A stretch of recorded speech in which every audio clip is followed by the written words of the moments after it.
नमस्कार, मैं राखी व्यास आप सभी का हार्दिक स्वागत करती हूँ राज्य दादी संगठना महाराष्ट्र की ओर से। जय माँ दधिमती की।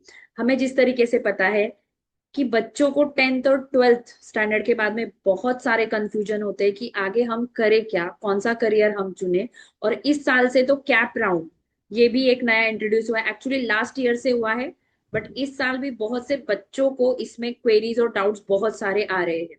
तो हमें जिस तरीके से पता है कि राज्य दादी संगठन महाराष्ट्र हमेशा ही युवाओं के लिए और स्टूडेंट्स के लिए नए नए प्रोग्राम्स लाते हैं, जिससे कि बच्चों को और युवाओं को मार्गदर्शन मिले कि आगे वो लाइफ में क्या कर सकते हैं।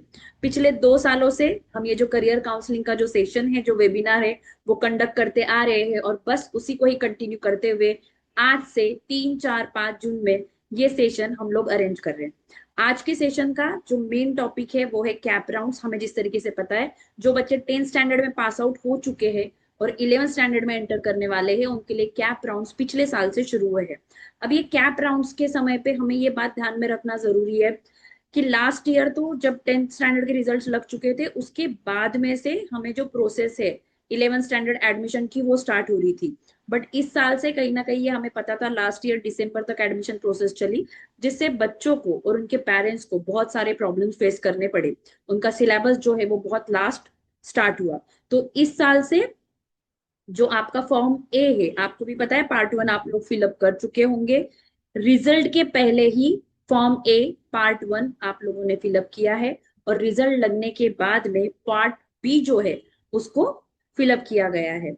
अब इसमें पहला राउंड हो चुका है। ज्यादा जानकारी के लिए कौन सी डेट्स, कब ये प्रोसेस आपकी स्टार्ट होगी, अगली प्रोसेस कब स्टार्ट होगी, कब आपकी लिस्ट लगेगी, इसके बारे में पूरी जानकारी आपको इस सेशन में दी जाएगी। बस आप लास्ट तक बने रहिए, पूरा सेशन ध्यान से सुनिए। आपके कुछ भी डाउट्स और क्वेरी होंगी तो डिस्क्रिप्शन बॉक्स में हमारा ईमेल आईडी है, हमारे कॉन्टैक्ट नंबर्स है, वहां पे आप कॉन्टैक्ट कर सकते हो। और आपको ये काउंसलिंग का जो वीडियो ये तो मिलेगा ही, बट इसी के साथ में आपकी क्वेरी और डाउट अगर 1 on 1 आप चाहते हो सॉल्व की जाए तो आप हमें कॉन्टैक्ट कर सकते हैं। तो आइए समझ के लेते हैं इस कैप राउंड की प्रोसेस को, इसकी जो इंपॉर्टेंट डेट्स है उसके बारे में हम जानकारी लेंगे।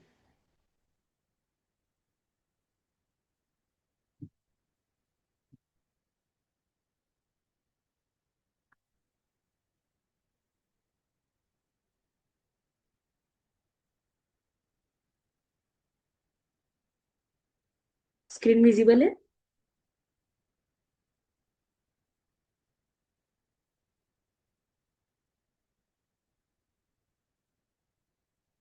ओके।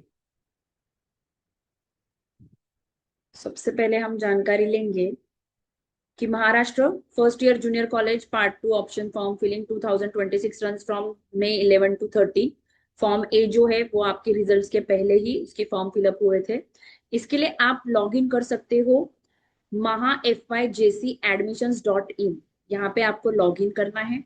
आपको जब पार्ट 2 आप फॉर्म फिलअप कर रहे हैं, इस समय पे आपको आपकी स्ट्रीम भी सिलेक्ट करनी होगी, आर्ट्स कॉमर्स साइंस, आपका जो मीडियम है। और list up to 10 preferred junior colleges in order of preference, part 1 must be lock first. सबसे पहले आपका जो पार्ट 1 है वो आपने लॉक किया हुआ होना जरूरी है, उसके बाद ही आप इस फॉर्म को भर पाओगे।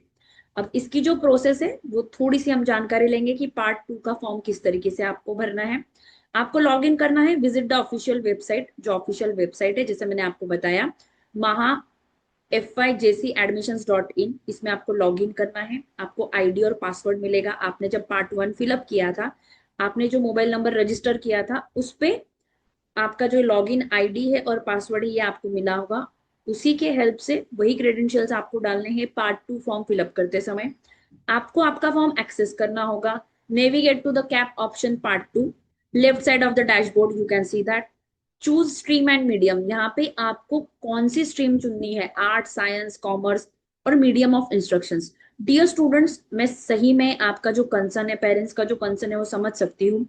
पिछले के पिछले साल तक ऐसे हुआ करता था कि आपके रिजल्ट्स लगते थे, वो रिजल्ट्स के बाद उसके परसेंटेज पे डिपेंडेंट आपको 1 मंथ मिलता था कि आगे जाके मुझे कौन सी स्ट्रीम चुननी है, साइंस चुनना है, कॉमर्स चुनना है, आर्ट्स चुनना है, इसके लिए आपको समय मिलता था। बट इस साल आपको वो समय नहीं मिलेगा।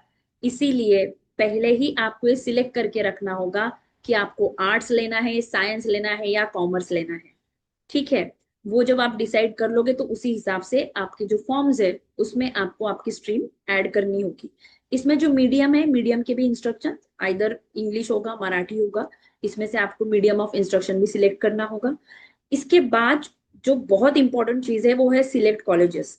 Choose between 1 and 10 colleges, arranging them in order of priority, first choice is top priority.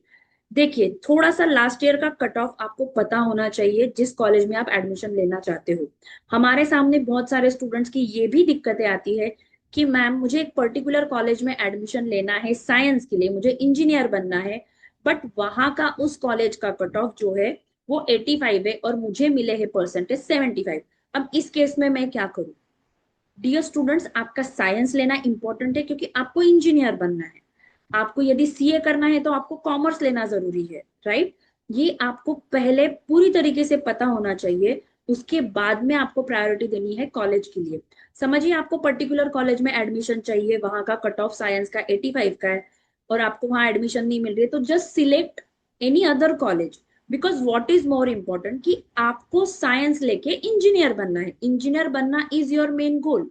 एक पर्टिकुलर कॉलेज में ही एडमिशन चाहिए और वहां साइंस में नहीं मिल रहा है, मेरे फ्रेंड को वहां साइंस में मिल रहा है, मुझे नहीं मिल पा रहा है, तो मैं मेरी दोस्ती निभाऊंगा कॉमर्स लेके उसी कॉलेज में। Don't do that.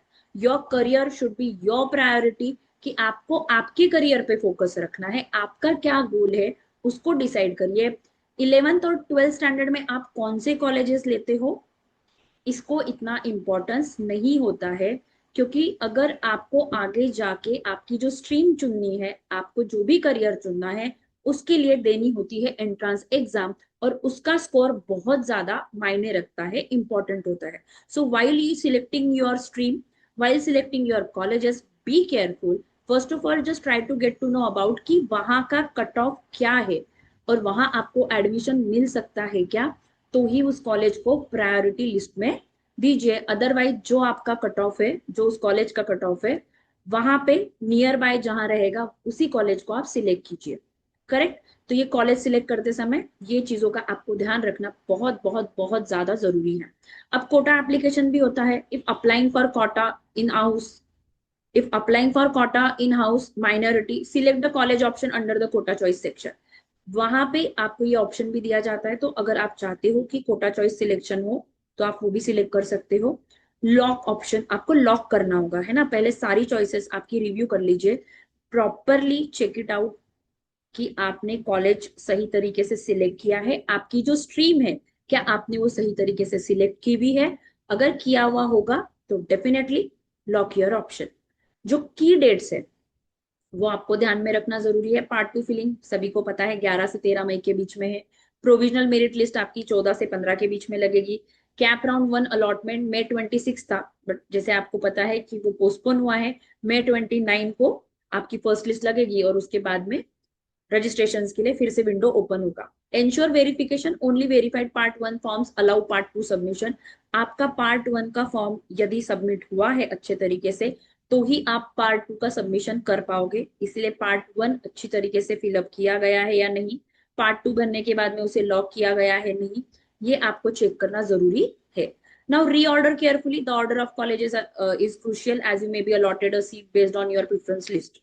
तो जो प्रिफर्ड लिस्ट है उसके हिसाब से आपको आपके कॉलेजेस सिलेक्ट करना जरूरी है। अब कुछ इंपॉर्टेंट डेट्स है उसके बारे में हम जानने की कोशिश करेंगे। ये देखिए, कैंप प्रवेश कार्यवाही सर्वसाधारण बाबी, मतलब जो भी इंपॉर्टेंट डेट्स है, 29 मई सुबह 8 से लेके, सॉरी 21 मई से लेके 26 मई तक।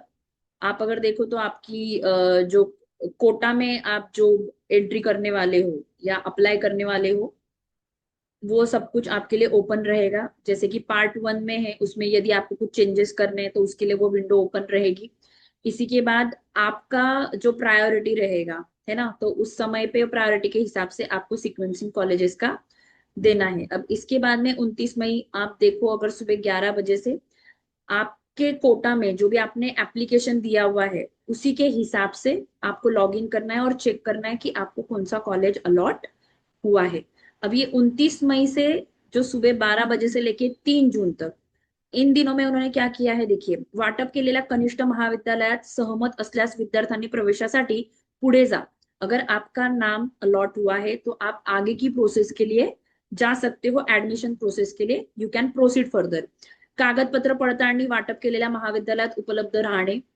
बट ऑब्वियस है, आपको पता है आपको कौन से डॉक्यूमेंट्स लेके जाने हैं, वो डॉक्यूमेंट्स लेके जाइए. आपका रिजल्ट लगेगा, आपका टीसी लगेगा, आपका आधार कार्ड लगेगा. जो इंपॉर्टेंट डॉक्यूमेंट्स है जो लिस्ट में दिए हुए हैं वो सारे डॉक्यूमेंट्स आपको लेके जाने होंगे और वेरिफिकेशन की प्रोसेस आपको करवानी होगी. महाविद्यालय लॉगिन वर प्रवेशाची पुष्टी, नकार आणि प्रवेश रद्द करणे, ये सारी चीजें आपको 3 जून शाम को 6 बजे तक देखने के लिए मिल सकती है. ठीक है, तो इस हिसाब से आपकी ये सारी चीजें होगी. अब कनिष्ठ महाविद्यालय संबंधित कामकाज 4 जून पूरा कॉलेज वो प्रोसेस आउट करेगा. इसके बाद में आपका डेटा प्रोसेस होगा 5 जून से लेके 5 जून का जो पूरा दिन है आपका पूरा डेटा प्रोसेस होगा. इसमें दुसऱ्या फेरीचे वेळापत्रक जाहीर करणे, मतलब जो कॅप राउंड सेकंड है वो भी यहाँ पब्लिश की जाएगी. कौन से कॉलेजेस में कितनी सीट्स अवेलेबल है और वो एप्लीकेशन आप कब कर सकते हो, उसका पार्ट 2 फॉर्म आप कब फिलअप कर सकते हो. तो इस तरीके से ये सारी जो प्रोसेस है वो आपको 5 जून के बाद वेबसाइट पे मिलेगी. अब जो भी वैकेंट सीट्स है वो सारी बताई जाएगी 6 जून को. अब ये 6 जून के बाद में ही आपकी अगली प्रोसेस हो पाएगी. तो ये आपको ध्यान में रखना है. जो ऑफिशियल वेबसाइट है, जिस तरीके से मैंने आपको देखिए पहले ही बताई है ऑफिशियल वेबसाइट, इसको आप लुक आफ्टर करते रहिए. mahafijcadmissions.in, ये आपको चेकआउट करते रहना है. इसमें ही सारे अपडेट आएंगे, जो भी ऑथेंटिक नोटिफिकेशंस रहेगी आपको यही मिलने वाली है. So be careful while you are choosing your stream, your colleges. All the very best. अच्छे तरीके से आपको आपका फॉर्म फिलअप करना है. आपको कहीं भी कुछ दिक्कत आती है तो डिस्क्रिप्शन बॉक्स में हमने आपको हमारा जो ईमेल आईडी दिया हुआ है और उसी के साथ में कॉन्टैक्ट नंबर्स दिए हुए हैं, आप उस पर कॉल कर सकते हो. और आधे से ज्यादा जो भी जानकारी इसमें आपको मिली है, जो पूरी जानकारी दी है, इससे भी ज्यादा अगर आप जानकारी चाहते हो, 1-on-1 काउंसलिंग चाहते हो, तो डेफिनेटली नीचे दिए गए हुए नंबर्स पे आप कॉल कर सकते हो. So dear student, be careful. जब आप आपकी स्ट्रीम सिलेक्ट कर रहे हो, आपका कॉलेज सिलेक्ट कर रहे हो, आपके जो डॉक्यूमेंट्स है वेरिफिकेशन की प्रोसेस अच्छे से करवाइए. और एक बात मैं आपको बताना चाहती हूँ कि कहीं पे भी ऐसी चीज नहीं होगी कि आप 11th में एडमिशन ले ही नहीं पा रहे हो. गवर्नमेंट भी ये चीजों की तरफ ध्यान देती है. So don't worry. अभी भी अगर आपने कोई फॉर्म का फिलअप नहीं किया हुआ है, रजिस्ट्रेशन नहीं किया है, still you have opportunity, right. So be careful and take care. ये सेशन ज्वाइन करने के लिए मैं सभी को थैंक यू कहना चाहती हूँ. इसके बाद में जो हमारा सेशन होने वाला है वो इस रिगार्डिंग है कि साइंस लेके आगे जाके आपको क्या क्या करियर अपॉर्चुनिटीज है. तो उसके लिए भी स्टे ट्यून विथ राज्य दादी संगठना Maharashtra. Thank you so much everyone for joining.